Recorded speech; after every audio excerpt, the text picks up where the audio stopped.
Good evening, everybody. October 19th, 2021. As I said yesterday, yesterday night, we really hadn't done too much of anything, but we were getting these higher lows coming up here and consolidating basically right underneath that resistance. So I said a breakout upwards was likely. We did see that today, albeit on less than ideal volume. I mean, we did get some volume coming in here, but it's not huge. So we'll see what happens from here. I had the 4 scenarios on here, and they were still possible yesterday. That has come down pretty much at this point to scenarios 1, 3, and 4. That second scenario, where perhaps this phi was already done back here, is obviously out of the picture because we made a new high. So we are looking, I think, most likely at this scenario here, which I've had on the chart basically as the primary scenario anyway. So that is basically scenario number 1 in my analysis on the 17th. Is that we're in this ending diagonal of this 5th wave here, which should then top out at some point and give us our first wave within wave 3. We're looking at this wave 3 right here. Now the problem has always been that this has really extended at this point. We've gotten our little micro 1, 2, here's 3, really shallow 4, and we're doing this diagonal up in 5. Typically this would have topped out at around the 618, and obviously we're well above that now. So I was hoping probably that 764, if we topped out there, it would have made a pretty clear pullback to the 0.5 possible. But as we get closer and closer to this 1.0 extension, the issue is that this looks like a big ABC then if that goes to the 1.0 extension. So, but in any case, let's just go, kind of one step at a time. Let's see if this plays out by hitting the top of this channel at some point here and then coming down from there. If it does, what we'll do to kind of tighten up the targets here for 3, I'll look at the possibility that wherever this tops is the top of the first wave, and then when it comes down, that's the second wave, and we'll then have to pull a new trend-based fib extension like that, wherever it goes to basically. And let me put this to some color that I can see, because this may end up taking us then even further. I mean, it could extend us up to like 180 or 150 or something with this very extended first wave, if in fact that's what it's doing. So really don't have, in the short term, a good idea of what it's going to do, except for it's probably going to go up higher. I mean, at this point, I can see pretty easily getting to 67, 68, even 70, depending on how long it takes to get up there. So the alternate scenarios, so let's deal with this one at a time. So scenario 1, this stays impulsive by doing a first wave and then comes down for a second, and then we shoot up high in a third, and we'll probably exceed this target zone here and even exceed this target zone, in the 5th wave and come up above. That's the most bullish interpretation of this, and it still could be possible. I mean, Bitcoin 5th waves tend to be, they do tend to extend. I mean, that's when we get those blow off tops. So something along those lines would not be out of line for Bitcoin. But like I said, it just worries me that, that we're getting close to this 1.0 extension. It could just be an ABC. So let me go to, just so I can tighten this up a little bit, I'll go to the 4-hour chart. All right, so alternatively, if this continues to push higher and hits 72 to 73 and then dies, this is the scenario 3 that I was talking about. Basically, it does this, A, B, and C up to the 1.0. From here, the question is going to be, is that just done? And therefore we have, in the bearish case, we have a W, X, and a Y, and we're going to come back down actually into this $20,000 range before we try to make a new high. It's possible that is the case. I'm giving the bulls the benefit of the doubt because this is a bull market, and it's doing what I said it would do. I mean, I've maintained, since we had this crash, I've maintained this is the area to accumulate, and we will see new highs, and we are within inches of doing that now. So I'm certainly giving them the benefit of the doubt and expecting further upside, but the way that we get that further upside is in question. So the bearish scenarios that we get in this expanded flat correction, bullish scenario would be ABC up and then ABC down, right?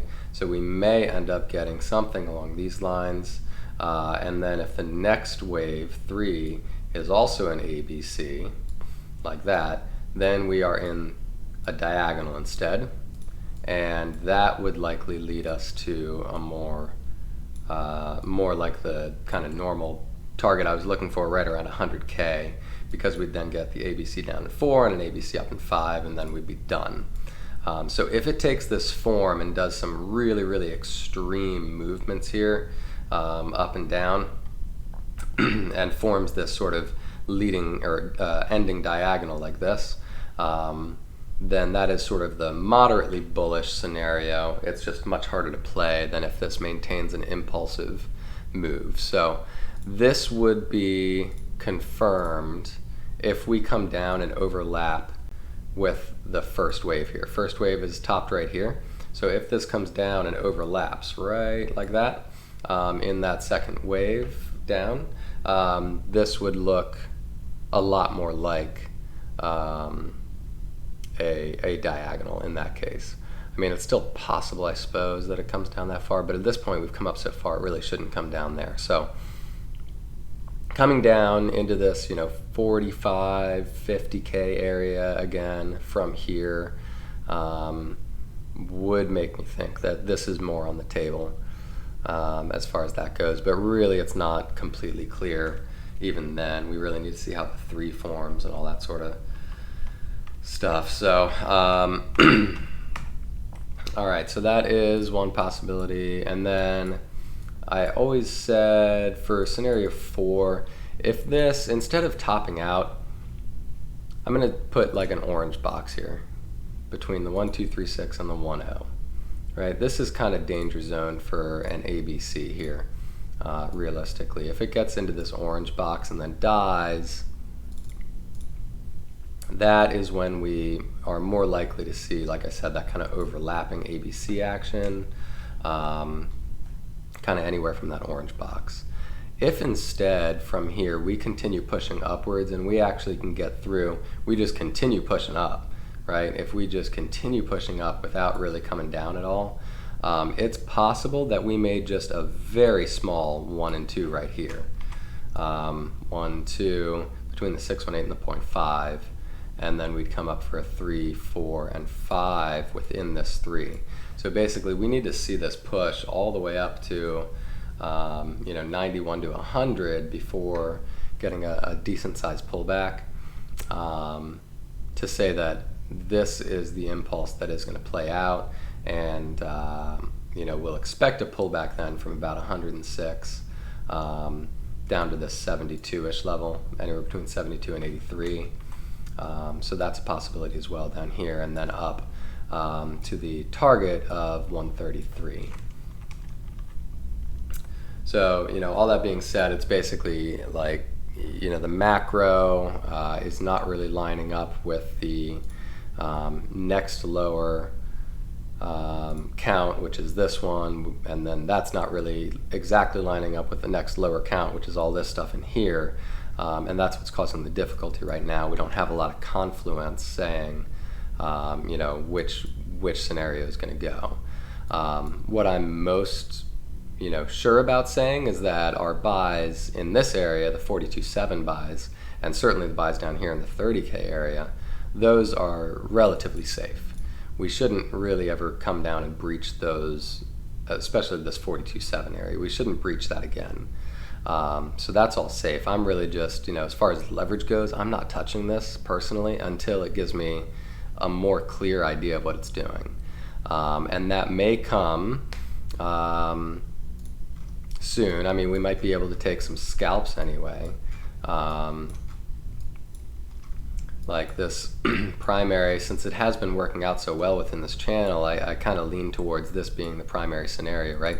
And at this point, this may go up a little bit higher because it's just taking its time to get there. But whenever this does get here near the top of this channel, it's going to be wise to be a little bit careful, not going like heavy into longs at that point, because it is very possible we get our ABC correction finally down from there, and maybe that holds just at like 57, or I guess worst case scenario at that point maybe down to like 53, 54 from there. So we'll have to see, if we get kind of a reaction from, looks like maybe 70K, somewhere in that region, and we break down.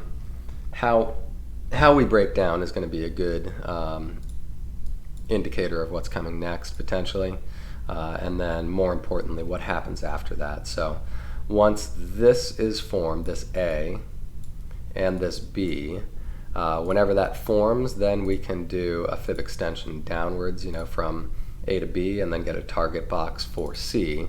And obviously this is all just conjecture right here, but the box for C would look something like that, and that would be a decent place to accumulate some longs based on the ABC motion downwards. So nothing particularly clear exactly right now that we can do anything with, except for just kind of wait. But we should all be pretty happy with those 42,700 buys that we got in here, and just sitting in those spot buys and waiting for some clarity here. All right, I think that sums it up. Good night, everybody. We'll see what it looks like tomorrow.